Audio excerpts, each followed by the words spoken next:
Welcome to day 21. Well, this is actually day 20 still, but a continuation of that previous video. If you haven't seen that video, watch it. But I thought I would first start with the ECU. So I have removed it from its position, which is actually up against this kick panel here. And then I will need to undo this 10mm nut here, and then that will help, or that will facilitate the removal of the connector here. Once that's done, I shall place in the Haltech and set up the laptop and then get to programming. So here we go. So I have the ECU in. I've connected the firewire cable on that end. And it's also this end of the laptop. So now I need to put the ignition on and then bring up the program. Give me a sec. So with this particular ECU, when you purchase it, the base map that is installed on it is for a GDR, a 3233 GDR. Now what I need to do is I need to load in a base map for this particular vehicle, and then we should be able to fire it up and start playing with it. So I'll do that now. Okay, so I've got it running, but as you can probably hear, it's a little bit all over the place, as well as see she's running a bit rich. So it's going to require a bit of messing around. So I'll have to play with the settings, but for all intents and purposes, it's up and running. So I will start messing around with a few other things, and then I'll come back to this, and we'll see how we go. After messing around with the map and the settings, I have finally got it down to a fairly decent tune. It's idling a little bit high, so I'll have to play with that a bit more, but it's actually at the point now where I can run it with some confidence that everything is it's pretty much set for stock. So now I have to put all the sensors and that sort of thing in. What are we looking at over there? 1100 RPM, so I need to get that down to about 800-900. But other than that, we have a result, and no more over-rich exhaust. Like I said, it's just running a little bit high at the moment in idle. It's starting to come down now with the temp going up. But once it gets up to proper temperature, I will address that. So for the moment, I think I will start putting in some sensors, the ones that I can anyway, and take it for a drive. Sweet.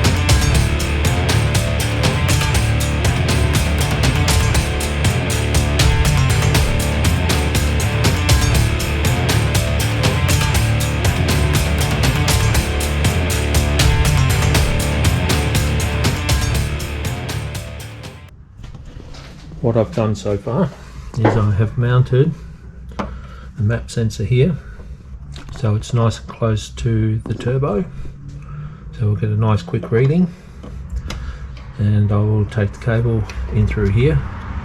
So the ECU actually sits just behind in here, and I also made up a bracket and mounted the fuel sensor right here. So I can pick it up off this fuel line here, and then I can take the wiring harness put it into this one that's already running down in that direction there, and then into the same position. Now I also have to mount the adapter for the wideband controller. Now there's two things I have to keep in mind here. One is that I'm going to be having the gauge here, so I need to make sure that the cable will reach from this point here to wherever I mount the adapter, and then that adapter is also going to be daisy chained with the O2 sensor or the wideband sensor. So I need to make sure that I can get it down there and then also into here. I know I've got enough cable, I just have to nut it all out, lay it all out first before actually committing to it and making sure that what I think is going to work will work. So I'm going to mess around with that now.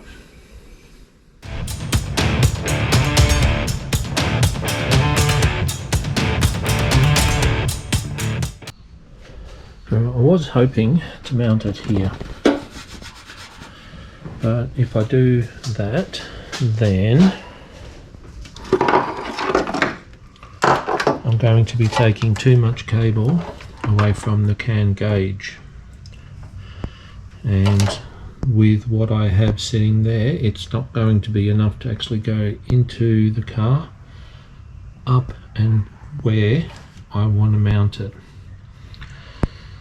It looks like it may work, it may not, I don't know for sure, but my secondary position is more than likely going to be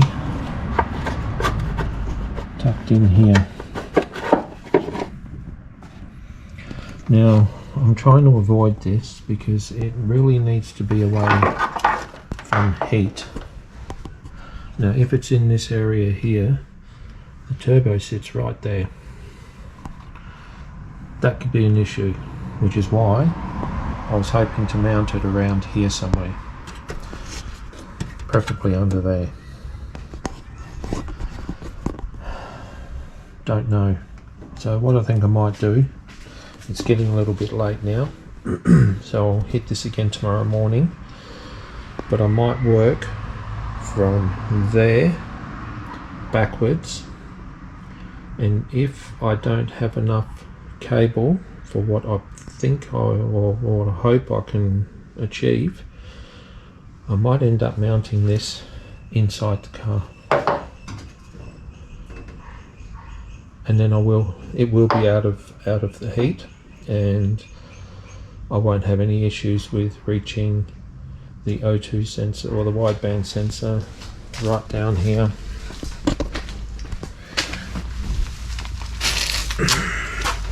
Oh, it's getting harder and harder to get down here as time goes on. But essentially, it needs to be in here, so I have that much cable there to play with.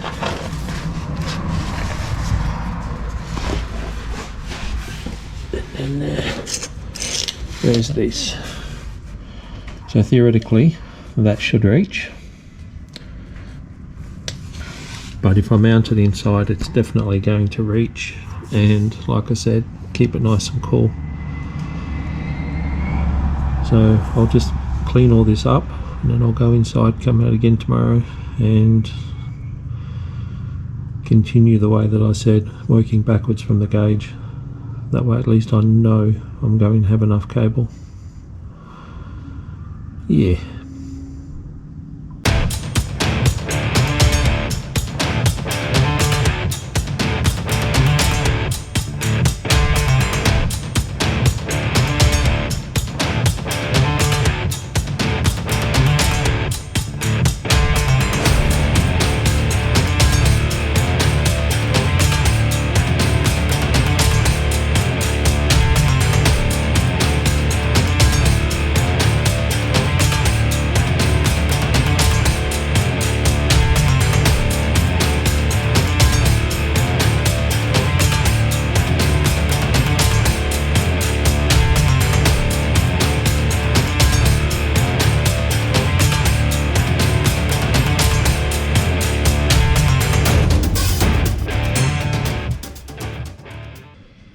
Okay, so that's the majority of the wiring done.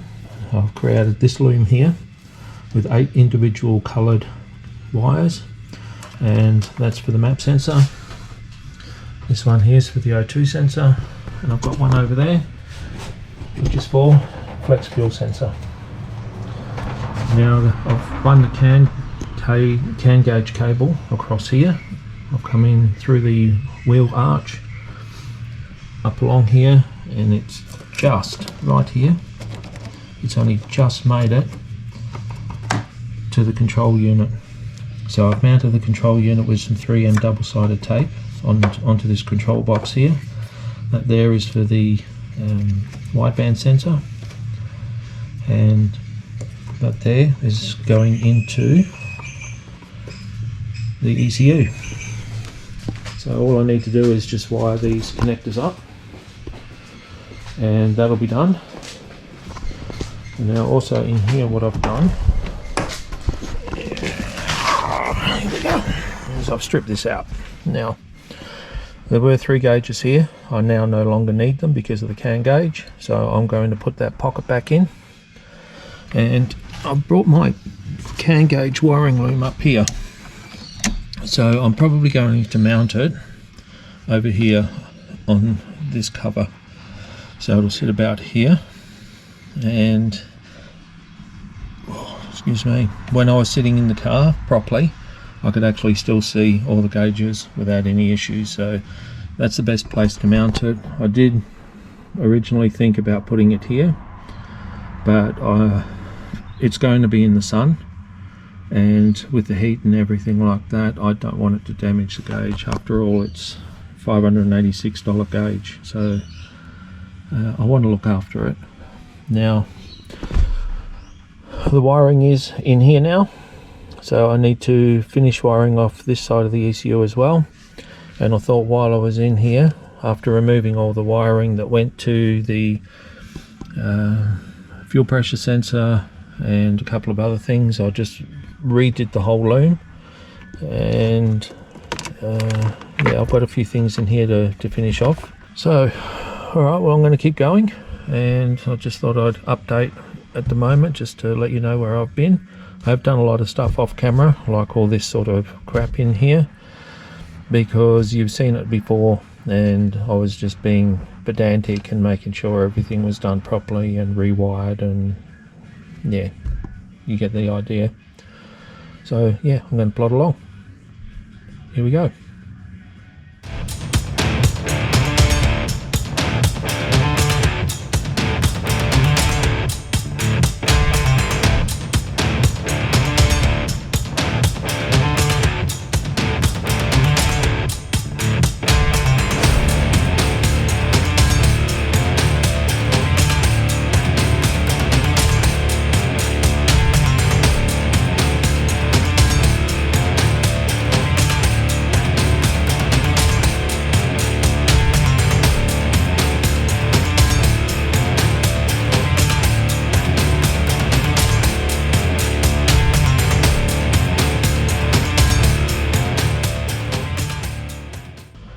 Okay, that is done.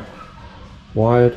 Put a baggie over that because I need to get all this off.